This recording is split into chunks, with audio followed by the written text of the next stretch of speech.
So in the upper right here, in this best of 3 in the lower bracket for Aftermath, as Meow indeed says, it's Snoxtar. It's also Snoxtar. Bottom left in the red from Bulgaria, Belengen's Elite, or something like that. It's msrm. Let's see what happens. By the way, Adam Faith saying the game is slowly getting better. I don't understand why they had to buff them again. Talking about Gaunt's, I guess. I don't know that buffing the... So I do agree that buffing the research time on Infest was on Plague Axes was weird and probably not necessary. But I don't know that the Gaunt change really changes anything. I don't know if the Gaunt change really changes anything in Vanguard versus Infernal. I think the Weaver is kind of the glaring issue right now, but also it's one of those things where the Bio Ball is still very strong and hard to deal with once it gets rolling. So part of the reason we saw Mana lose to msrm in that series was Mana was kind of rushing tier 3 very quickly, and he got an msrm. First of all, part of it is just Boneyard is really hard to defend both your main base and the natural. So msrm pulled the trigger, found some value, shut down. He literally wiped out half of the income, half of the economy that Mana had, and that really shouldn't have happened. And even still, we saw Mana fight back once he started to get Graven on the field, starting to just really fight back against msrm, make it very, very hard for msrm to do anything to end that game. And eventually, because msrm had the map and had done all that damage, well, it worked out. And game 2, well, what even happened in game 2? Totally blanking on game 2. Help, guys. Chat, what happened in game 2? I was distracted by going in and grabbing myself a banana nut muffin. But for now, okay, so fights trying to creep check here from msrm, but we got to talk about different openings. So this is 1-1 Conclave Vault coming out of Snoxtar, going very quickly into that ritual chamber because of the buff. And we talked about the Gone buff. It really is something that more than anything impacts this matchup right here, and probably Celestials as well, but impacts this matchup because now you can drop an effigy defensively and not get punished for it by having all your units get infested.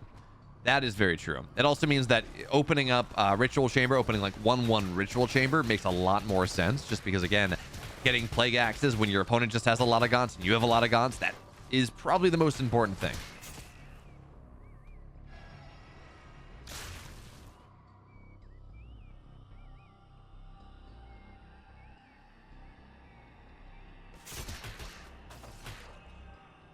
So I do like Snoxtar's opening just that much more because, again, his Plague Axes are going to... Well, he hasn't started it yet, so we need the Therium. Snoxtar, it's only 50 Therium. Get your Plague Axes started, please. But for right now, this is a little bit awkward. So there's the health zone that can be played with. So the Fiends are here on both sides. Plague Axes... I'm sorry, Plague Axes were done. They're that fast now that I'm like, the timing. They should be started by now. No, they're done. And now msrm is going to die because so much Infest here. There's so much damage, so many extra Fiends that... Yeah, again, this is the power of this timing right now. This really impacted more than anything else, impacted this matchup in the extreme. There are no it's Plague Axes versus no Plague Axes. It's a very simple bit of calculus. And there we go. More Fiends. All of a sudden, everything blows up.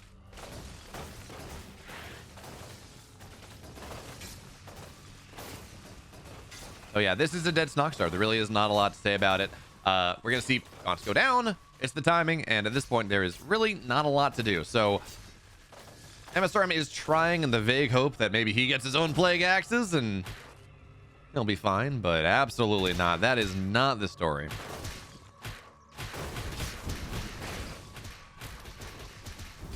Funny, I see people saying, above 1700 MMR. Above 1700 MMR.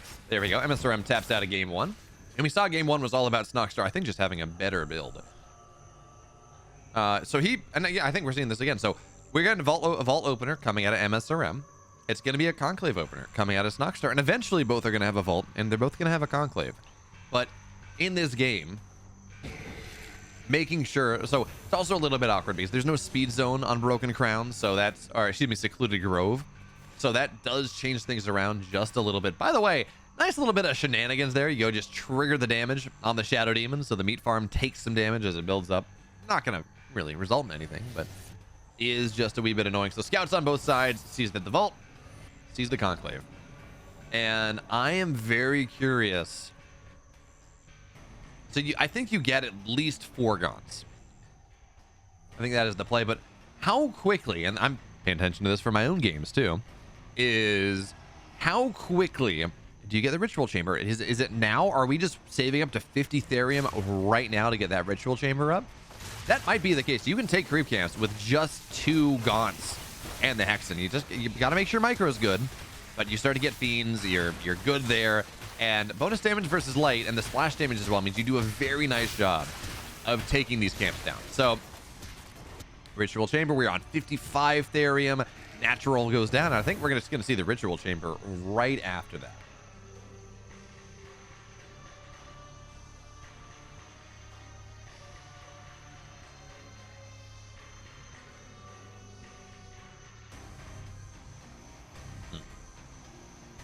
We need the specs on this muffin. It is a banana nut muffin from Target. And again, I do ask the question, and it's something I don't really, not really sure I want to know the answer to, but how exactly does a banana nut?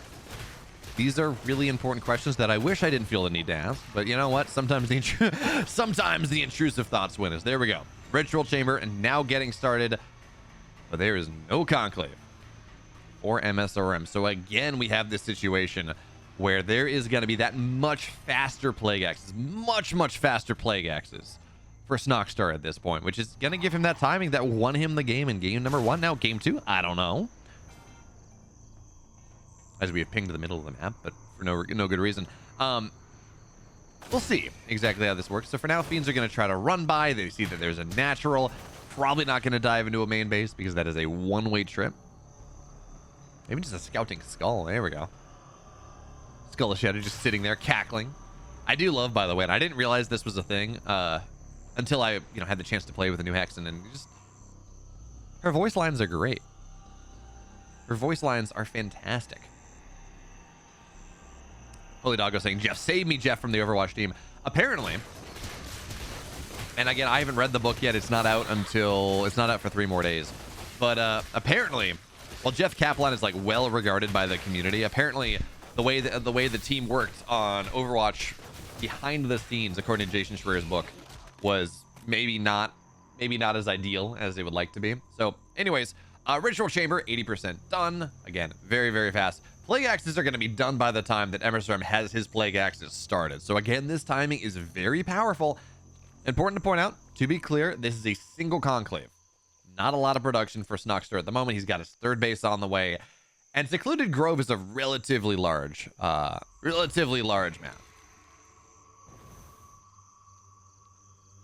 Meow, indeed. No. Chat should answer that. Chat absolutely should answer that question. But anyway, 3rd base seems like it's going to go on the way, and Snoxtar's not going to go try to break. The map's just too long, all right? It's just a little bit too hard to go, and God, he's so fast. Move speed 6. Move speed 4. You can't even kite away, but you can find this position where that's going to be fine. And with this amount of HP, it means Infest does that much more. So there we go. Resource camp starting to get taken down. Big Fiend run by actually going to find their way into the natural, find the Gaunts as well. Gaunts reasonably expensive, so that's a nice little bit of a run by there, msrm.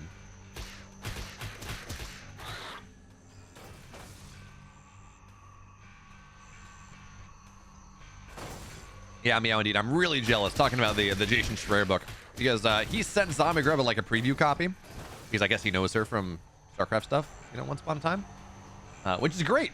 Very cool. But she's had a chance to read it, and I'm like, I am very excited to get all the drama about how badly Blizzard messed things up. I mean, I know a lot of things from being a StarCraft caster or whatever, and just being involved and paying attention to the scene, but don't get to see everything. So for now, Greater Shrine is done. Reaper Rush, it's not, it's about halfway done. That's fine. The 3rd base is complete for both sides. Mining for both sides. Well, not quite mining. Only just now are the imps getting added in for Snoxtar, but this game is a lot slower than game number 1. And what I think is really interesting Because we were only on a single vault. Only on a single vault for Snoxtar right now. MSRM, to his credit, he's on 1-1. Not really booming his production just yet. Again, just making sure he's got as much money as possible right now. He's only on 1 Conclave, 1 Vault. But we're going to have a lot of Gaunts, or maybe a lot of Weavers, whatever it is. A lot of stuff popping out of this Conclave. And actually, I've seen some versions of IVI where you really don't get the big units. You kind of skip, for the most part, the Weavers and the Magmadons, and instead you just get a bunch of Hellborn, or you get a bunch of Hexen, and you just drop that heavy, what is it, 7.5% damage per second on top of the entire army, and those big hefty units, they just disappear. Now granted, you need to have some front line. You need to make sure that the Magmadons don't go and stomp everything, and that's a little awkward. So that may be something that I've just seen it kind of at lower levels, and it looked good conceptually at that massive percent damage on top of the entire army plus mass infestable. It sounds good, but whether it's actually good, maybe a different story. I don't know. Maybe at the highest level, probably not at the high levels, because you can just go and abduct the Hexen. Although, even as I say that, you're probably gonna have more Hexen than you will Weavers.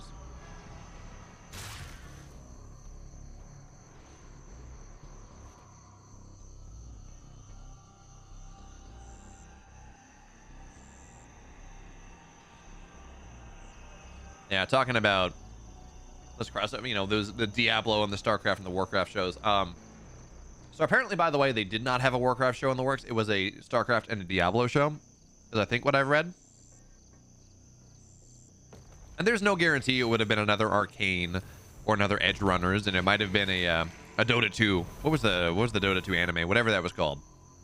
It might have been something like that, or it might have been something even worse. So there's some really bad video game adaptations, and despite Warcraft having a really good story, Weavers are out now, which means this is a dead Magmadon. If it gets in range, drops effigy. There we go. All right. Weaver Mag versus Weaver Mag here. Weaver's ready for both sides, and he got a kite away, abducts on the Weavers. Now, there is a Shroud Stone. It's not a Wraith Stone, which actually would be super useful in this setup, but I do think I prefer the setup here. There we go. Shroud Stone manifests. They get a little bit too far back. I do think I prefer this setup, and another effigy goes down as well.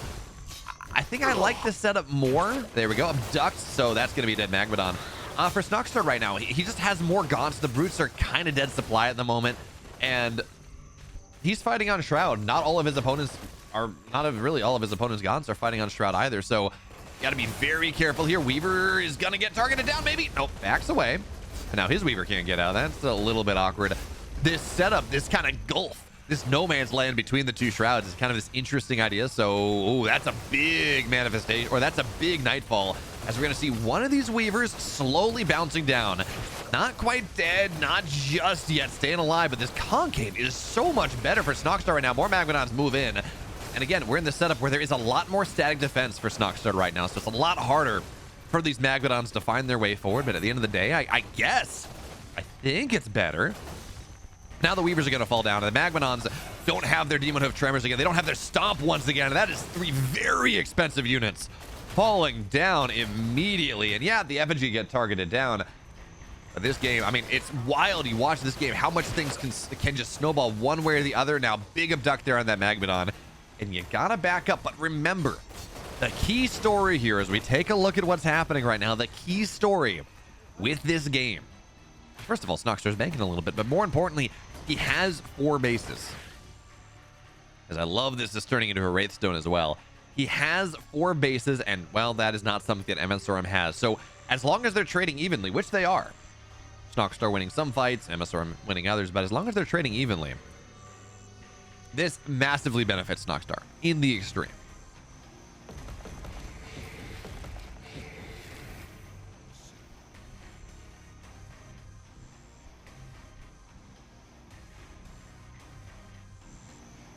So now Snoxtar with his really 5th and 6th base in the center of the map here on the way. msrm's economy. Right now, the supplies are relatively equal. That's fine. Surprised we don't have an Elder Shrine on the way, to be totally honest. That's fine, right? But if this is allowed to go 2-3 minutes longer, without MSRM breaking one of these bases or really taking both corner bases, because that's what you got to do to balance this out. If your opponent has the center, you got to take both sides. It's the only way it's equal. Otherwise, you are just in a horrendous spot. That's a free gaunt.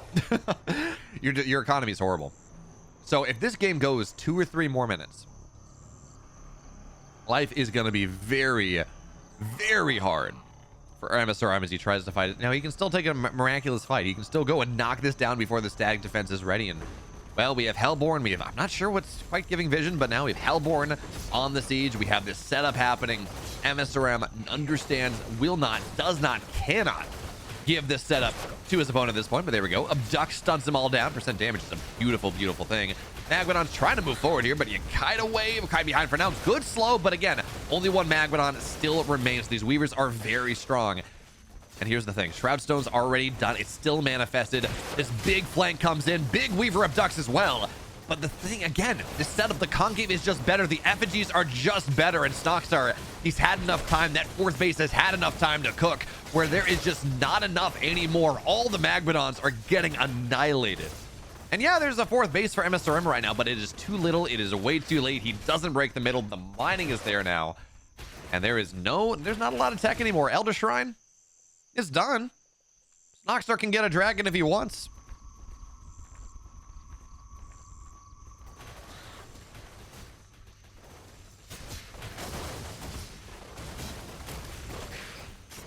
It's funny. So Meow Indeed says, fun fact, Chaco Sunny was the executive producer on Overwatch. Jeff Kaplan was the game director. These Magmadons are just getting nothing done at this point. You really need to have more. You really have to have more Magmadons than there are Weavers to find the value, and that is just not the case here. But apparently he also co-founded Tim Horton's first dev company, as if he's like, that name should sound familiar to you. I'm like, no, I don't know anything, guys. That name doesn't sound familiar to me because I don't know anything about the early days of Blizzard. I got into things in like 2013. Regardless, at this point, Snoxtar's up 100 supply. This game is over. We're doing what we can, and certainly there is Infest on one side, not on the other, but this Weaver count is just way... There's a good Magmadons! Those are really good Magmadons! But when you're up 100 supply, this is GG. So, MSRM will fall down. Snoxtar takes the 2-0, and he moves on to face Vortex, cracking his way into top 4.